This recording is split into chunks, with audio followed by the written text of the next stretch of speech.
जिल्हाधिकारी अशोक शिंगारे यांनी परिपत्रक काढून उत्खनन केलेल्या गौण खनिजांपासून तयार होणारे उत्पादन, बारीक खडी, दगड powder, wash sand, crash sand, गिट्टी वाहतुकीसाठी करणाऱ्या वाहनांसोबतच वाहतूक परवाना, दुय्यम pass, secondary pass, transit pass असणं बंधनकारक केलं आहे।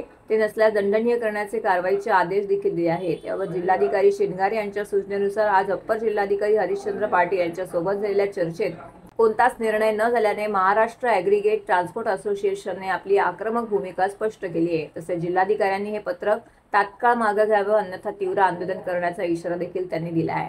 महाराष्ट्र गिट्टी किंवा खडी हे गौण खनिज नाहीत, त्यामुळे कोणतीही वाहतूक परवाना किंवा कोणत्याही स्वामीधनत्व अर्थातच रॉयल्टी भरणा करण्याचा प्रश्नच उद्भवत नाही, असा निर्णय उच्च न्यायालयाने दिलेला आहे।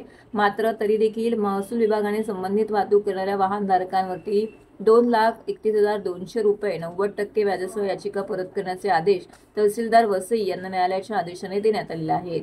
विशेष म्हणजे महाराष्ट्रातील कोणत्या जिल्ह्यात अशा प्रकारचा दुय्यम पास, सेकंडरी पासची मागणी वाहतूकदारांकडे करण्यात येत नाही। मात्र ठाणे जिल्हाधिकारी यांनी केलेल्या परिपत्रकानुसार उत्खनन केलेल्या गौण खनिजांपासून तयार होणारे उत्पादनं, बारीक खडी, दगड powder, wash sand, crash sand, गिट्टी हे वाहतुकीसाठी वाहतूक करणाऱ्या वाहनांसोबतच सेकंडरी पास असणं बंधनकारक केलं आहे। तर हे परिपत्रक रद्द करावं, उच्च न्यायालयाचा यातून अवमान केला जात आहे अशी देखील मागणी त्यांनी केली आहे।